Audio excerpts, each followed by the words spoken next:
The Atlantic was gray and endless in November of 1944, a rolling expanse of cold water that swallowed the horizon.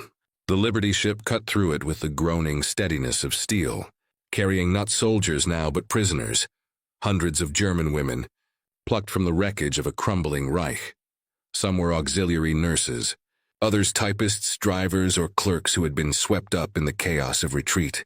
They had boarded the vessel in silence, herded under the watch of armed American guards, their minds thick with dread and propaganda.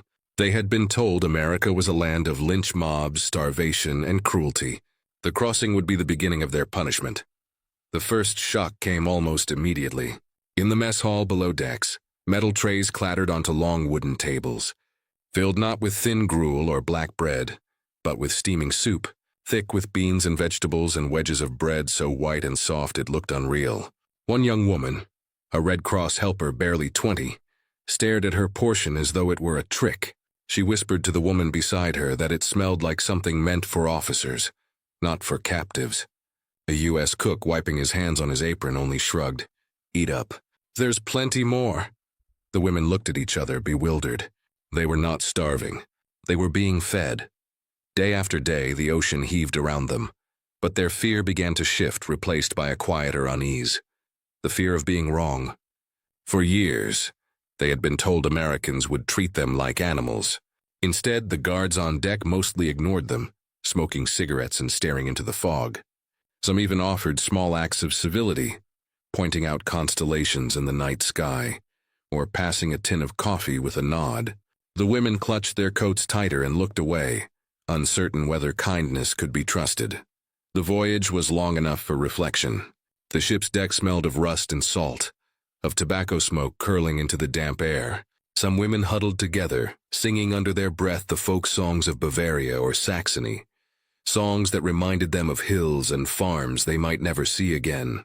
Others kept journals, scribbling in pencil about the strange sensation of having more food in captivity than they had tasted in months of freedom. A few wept quietly, thinking of children and parents under bombs back home, wondering if they would ever receive their letters, wondering if their families had survived the night raids over Hamburg or Dresden. There was no comfort in the ocean, but there was rhythm. Morning brought roll calls, the scrape of boots on steel, the bark of American voices. Noon brought meals, coffee so strong it burned, potatoes mashed with butter, meat that felt decadent even when stringy. Night brought darkness so complete that the ship seemed alone in creation.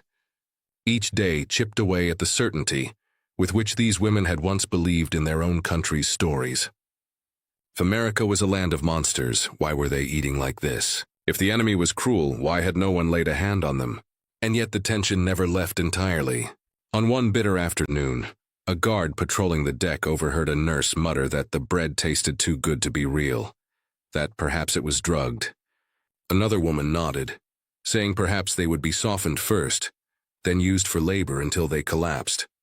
The guard, who spoke some German, laughed and told them they were safer here than anywhere in Europe.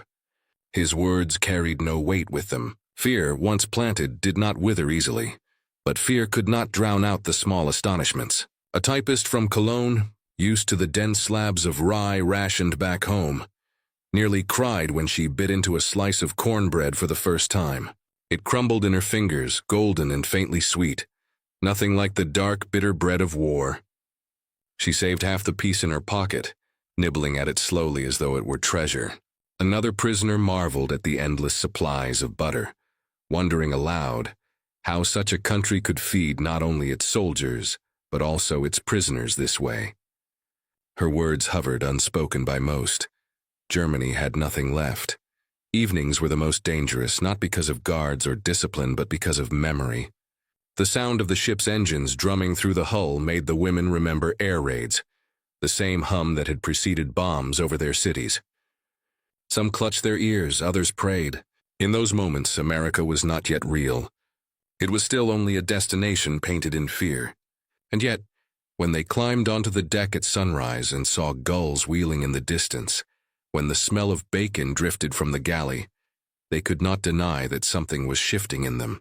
They were captives, yes, but they were captives in a world with more food than their families had ever known. a young auxiliary named Liesel wrote in her journal one night that captivity felt like standing between two doors, one closing on the ruins of home, the other opening into something she did not understand. She described the cornbread again, the way it reminded her of cake but was eaten with stew, and she admitted she feared she might grow to like it. She hid her journal beneath her cot, afraid that even writing such thoughts might be betrayal.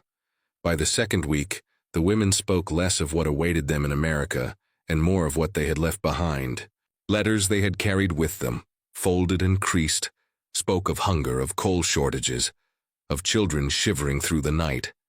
Some could not bear to eat their full rations, wrapping pieces of bread in cloth, as though they might one day deliver them back across the ocean.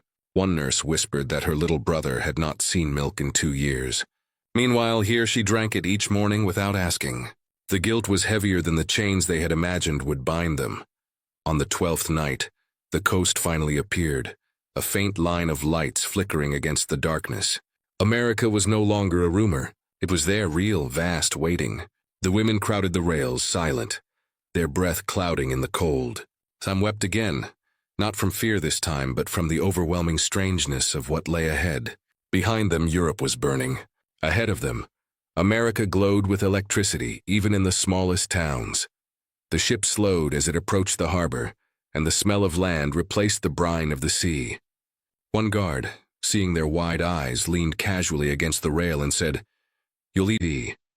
One guard, seeing their wide eyes, leaned casually against the rail and said, "You'll eat better here than you ever have in your life." The women stared at him, uncomprehending, unwilling to believe. But the words settled among them like sparks in dry grass, too dangerous to ignore. As the gangplank lowered and boots prepared to march them into a country they had been taught to hate, one thought pulsed through the silence of the women. If even the bread here tasted sweeter than anything in Germany, what else awaited them behind the barbed wire of America? The train rattled across the American heartland, carrying its silent cargo of German women deeper into a world they had only known in propaganda. Through the slatted windows, they saw farmland rolling past in endless stretches, fields unscarred by shell craters, barns standing unburned, children running along dirt roads to wave at the passing cars. It was not the ruined Europe they had left behind. It was a land where the war might as well have been on another planet. When the train at last screeched to a halt, the women were marched down wooden platforms into a compound ringed with tall fences crowned with barbed wire. Watchtowers loomed above them, soldiers inside silhouetted against the afternoon sun. For a moment it was exactly as they had feared. Cages, fences, and the hard stare of an enemy in uniform. But then came the second shock. The barracks, though sparse, were clean. Straw mattresses lay neatly on bunks, stoves warmed the air, and there were windows patched against the cold. The women glanced at each other warily, waiting for the cruelty that had to follow. None came. Instead, they were ushered toward the mess hall, where long tables stretched beneath electric bulbs that glowed with steady light. The room smelled not of rationed turnip soup or watery cabbage, but of beans simmering in pots, fried meat, and a sweetness they could not place. They lined up with metal trays in hand, their movements stiff, the guards beside them watching without comment. When the food was ladled onto their plates, the shock of abundance nearly overwhelmed them. A mound of potatoes glistened with butter. Slices of pork, thin but real, carried the scent of salt and fat. Beside it all, a square of bread unlike any they had ever seen. Golden, crumbly, steaming, faintly sweet. One of the women, the same typist from Cologne who had once doubted the very taste of bread on the ship, picked it up between trembling fingers. She broke off a piece, placed it on her tongue, and froze. It was neither rye nor wheat, neither bitter nor sour. It dissolved like warmth itself, leaving behind a trace of sweetness she had not tasted in years. She looked at the guard behind the counter, who only smirked and said, "That's cornbread. Welcome to Texas, cornbread." The word itself felt foreign, soft on the tongue. The women sat at the tables, trays before them, and ate in silence broken only by murmurs of disbelief. The bread was dense but tender, rough at the edges, sweet as though some baker had hidden sugar in it. Paired with beans and stew, it seemed impossible, like cake and peasant fare in one. They exchanged glances, half afraid to admit it aloud, but the truth pressed itself into their senses. It was delicious. Days in the camp soon fell into rhythm. Mornings began with roll call in the cold yard, the air filled with the breath of prisoners standing shoulder to shoulder. Afterward came work details.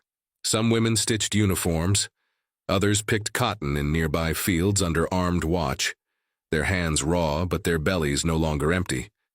Farmers sometimes greeted them with cautious curiosity, tossing apples or small jokes about German efficiency. Afternoons brought rest, and evenings returned them to the mess hall, where trays again filled with food that seemed too generous for prisoners. Meatloaf, mashed potatoes, thick soups, milk, and always, in some form or another, cornbread. It was not paradise. The fences were real, the barbed wire sharp, and the freedom to walk into the world beyond was gone. Guards barked orders, punishments fell on those who resisted, and homesickness gnawed at every prisoner's heart. Yet alongside fear was the constant, undeniable fact of abundance. In letters smuggled through censors, the women struggled to describe it without betraying guilt. "We are fed more here than our families at home," one nurse wrote. "It is strange. It feels wrong. They give us milk every morning. Even our children do not drink milk in Germany now." She did not mention the cornbread, though she thought of it often. The sweet golden slice she could never describe without sounding like a traitor. The camp itself became a world of contradictions. Behind the fences, the women played soccer with a ball stitched from rags, sang hymns in the barracks, and formed choirs that startled guards with their harmony. Some sketched landscapes from memory. Others taught English to their peers, curious about the strange language of their captors. All the while, the meals remained the central point of each day. Food was sustenance, yes, but more than that. It was a message subtle but undeniable. America was telling them, without words, that it could afford to be generous even to its enemies. The cultural clash sometimes bordered on comic. One woman asked a guard why cornbread was always served with beans, as though the two were inseparable. He laughed and said it was the way his mother had made it. Another POW confided to her barrack mates that she had tried to hide a slice in her coat, saving it as if it were contraband. The bread crumbled into pieces, scattering like golden dust across the floor. She cried softly over the loss, though she had eaten well just minutes before. Hunger and memory had carved habits too deep to erase. Still, beneath the novelty, guilt simmered. News filtered in of bombings back home, of families digging through rubble for scraps, of children fainting in schools for lack of food. In the camp, the prisoners worked and ate, slept under roofs intact, and tasted cakes made from cornmeal. The shame of plenty weighed heavily. Some women wrote letters that twisted the truth, claiming they survived on meager rations, unwilling to confess to their relatives that captivity had spared them the starvation of home. As weeks passed, they began to notice the eyes of guards softening. A corporal shared chewing gum one afternoon, laughing at their puzzled attempts to chew without swallowing. Another lent a Bible to a nurse who spoke halting English. These moments chipped away at the iron wall of fear. The women realized they were not being starved, beaten, or humiliated. They were being watched, yes, but they were also being tolerated, even respected. And the cornbread, strange as it was, became the symbol of that contradiction. Sweet, humble, and wholly unexpected. Yet no amount of food could erase the truth of the wire. At night, as floodlights swept the perimeter, shadows stretched across the barracks like prison bars. Some women lay awake, listening to the distant whistle of trains, imagining escape, imagining home. The abundance before them was real, but so was the absence of freedom. They lived in a paradox, trapped between gratitude and resentment, between safety and shame. One evening, as winter winds rattled the camp's fences, the typist from Cologne sat at her bunk with a slice of cornbread balanced in her palm. She studied it as though it were a relic, torn between hunger and memory. She whispered to the woman beside her, "If this is how they feed prisoners, how do they feed their own?" The question hung in the dim air, unanswered, unsettling. It was not simply about bread anymore. It was about power, about a nation whose wealth seemed limitless, even in war. The lights outside flickered as guards changed shifts. The women chewed in silence, the taste of cornbread lingering as both comfort and reminder. Somewhere deep inside, they knew this simple food carried a meaning larger than hunger. What they had once feared as cruelty now revealed itself as something far more dangerous, kindness that challenged everything they believed about their enemy. Night in the camp brought a strange quiet. The hum of the floodlights, the crunch of boots from guards pacing the perimeter, and the occasional cough from the barracks were the only reminders that war had not yet ended. Inside, the women sat at crude wooden tables under the glow of a single bulb, writing letters on thin sheets of paper supplied by the Red Cross. Pencils scratched against the surface as they searched for words to bridge the impossible distance between captivity and home. What could they tell their families? What could they admit? A nurse named Hilda stared at the blank page in front of her. She could not write of the meals: milk each morning, potatoes rich with butter, the square of cornbread that had become the quiet centerpiece of their days. Back home in Hamburg, her younger brother lived on watery soup and crusts. To tell the truth would feel like betrayal, and yet to lie, to claim hunger when her belly was full, seemed equally unbearable. She settled for vagueness, describing the weather, the routine of work, the fact that she was alive. She folded the paper quickly, as if speed might smother the guilt rising in her throat. Around her, others faced the same torment. Letters were both lifeline and burden. Some women avoided the subject of food altogether, filling pages with memories, lullabies, or prayers. Others confessed quietly, almost defiantly, that they had never eaten so well. One auxiliary described the cornbread, unable to resist. "It is golden like cake and crumbles in the hand. I do not know why they give us such things, but I cannot forget its taste." The censors, reading each letter before it left the camp, underlined such lines in red ink. They did not forbid the words, but they noted them, knowing what message might travel back across the ocean, that America was feeding its enemies more richly than Germany could feed its own people. The irony deepened with every meal. Germany, daily rations had fallen below 1,200 calories for civilians. Ersatz coffee, made from roasted acorns, was the morning drink. Meat appeared rarely, and bread was stretched with fillers that left it dense and bitter.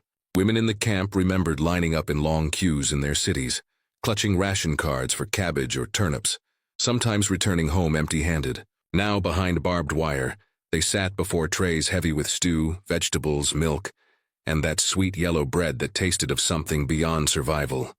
It was a cruel arithmetic. Freedom starved, captivity fed. The contradiction gnawed at them. Some women tried to fast, pushing away trays, but hunger's instinct always won. Others saved pieces of food, wrapping them in cloth as if they could one day send them home. A few tried slipping scraps into envelopes, though guards quickly caught on and forbade it. The longing was not for themselves, but for the families across the sea who would never taste this abundance. One evening in December, a snowstorm swept across the camp, muffling the world in white. The women gathered in the barracks, shivering in their coats, and shared stories to chase away the cold. A young secretary from Dresden told of her father collapsing from malnutrition, too weak to stand in line for rations. Another spoke of children raiding garbage bins in Berlin for potato peels. The room fell silent as they compared those memories with the plates of food they had left untouched in the mess hall only hours earlier. No one dared say it, but the thought hung in the air. They were eating better as prisoners than their families were as citizens of the Reich. Yet it was not only food that shocked them. It was the culture of plenty itself. The Americans spoke casually of chocolate, of soda, of chewing gum. Items so trivial here, so rare at home. Guards tossed candy bars onto tables with a grin, amused by the women's tentative acceptance. One corporal gave a bottle of Coca-Cola to a nurse, and she held it as though it were medicine, staring at the fizzing liquid with disbelief. She later wrote in her journal that the taste was like sweet lightning, something so unnecessary, so luxurious, it nearly brought her to tears.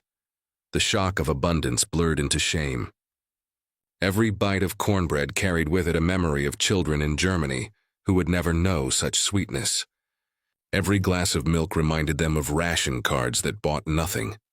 They began to understand that America's wealth was not simply in weapons and soldiers, but in the ordinary things it could give even to its captives. It was a revelation more unsettling than barbed wire, for if a nation could afford to feed its prisoners like this, what did that say about the war's outcome? What future could Germany hope for against such power? In their letters, this truth leaked out in fragments. "They live in another world," one woman wrote. "Their fields are full, their tables heavy. Even we who fought them are never hungry here. I cannot explain it to you, but it is true." Another confessed, "We are prisoners, yet we are treated with fairness. The food is so rich I sometimes cannot eat it. I think of you with every meal."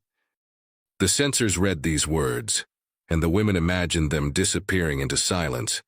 But some letters reached families intact. In ruined towns, mothers unfolded them and wept, unable to reconcile the image of children starving in rubble, with daughters eating cake-like bread across the ocean. The longer captivity stretched, the more the women understood that food was never just food. It was a language of power.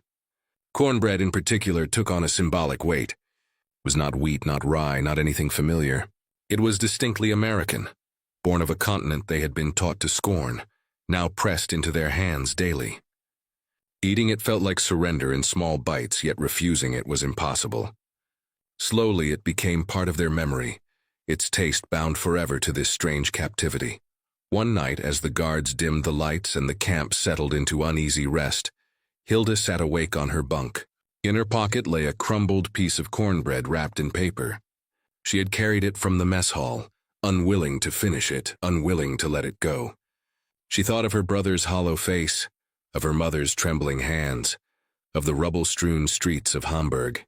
Then she thought of the tray she had been given only hours before, heavy with food she could not even finish. She bit into the crumb, tears stinging her eyes, the sweetness almost unbearable. The next morning, at roll call, she whispered to the woman beside her, "If they feed us like this, perhaps they mean to change us." The words slipped out before she could stop them. The other woman did not answer, but her silence was not denial. It was fear. Fear of what it might mean if kindness itself was the weapon America had chosen. Spring of 1946 arrived with the uneasy silence of a world between wars. For the German women who had spent months behind American fences, the day of release came quietly, with orders read aloud and trains waiting once more.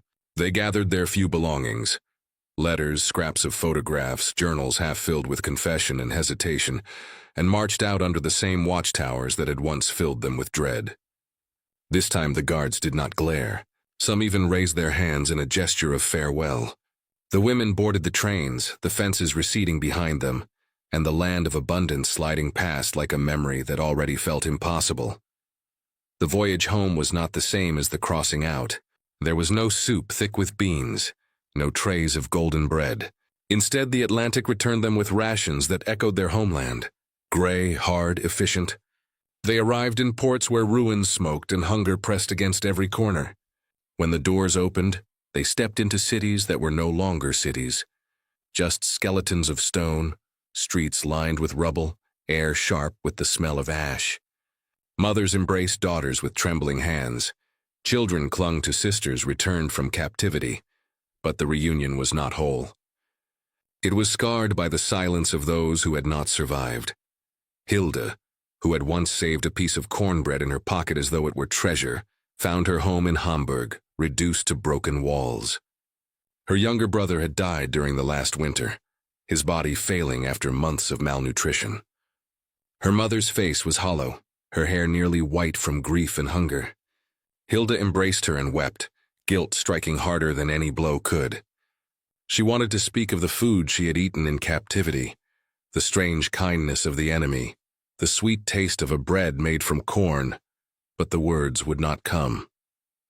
To tell the truth would have been cruelty, so she lied, or rather, she remained silent, and yet the memories clung. In the years that followed, as Germany struggled through the hunger winters of 1946 and 1947, when potatoes froze in the ground and children scavenged for coal along the tracks, those women carried with them the taste of something they could not forget. Cornbread became, in their minds, not simply food, but a symbol of the bewildering paradox of their captivity.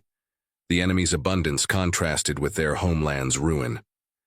Some whispered of it to close friends, speaking of America as a place so strange that even its prisoners ate like kings. Others kept the memory sealed, fearing resentment, fearing disbelief. Over time, testimonies surfaced in letters, in oral histories recorded decades later, when the sting of guilt had lessened. A nurse recalled that her first slice of cornbread had made her feel as though she were chewing the wealth of an entire continent. Another said it haunted her, because it represented the shame of eating better in defeat than in loyalty. A third, years later, laughed bitterly and said she had never liked the taste. It was too sweet, too heavy, but she admitted she could never forget it, because it reminded her of the day she realized Germany had already lost. The cornbread became memory's shorthand. It was mentioned in the same breath as Coca-Cola, as chewing gum, as the first sight of American cigarettes traded with farmers near the camps. To their children and grandchildren, these stories sounded almost unreal. How could captivity have tasted of sweetness? How could an enemy have offered what their own homeland could not? For the women who lived it, the contradiction was carved into their very being. Years later, Hilda herself, now a grandmother, stood in her kitchen in a rebuilt Hamburg. She stirred cornmeal into a bowl, a rarity in German markets but obtainable after the flood of American aid that had come with the Marshall Plan. She baked a pan of cornbread, golden and steaming, its smell rising through the small apartment.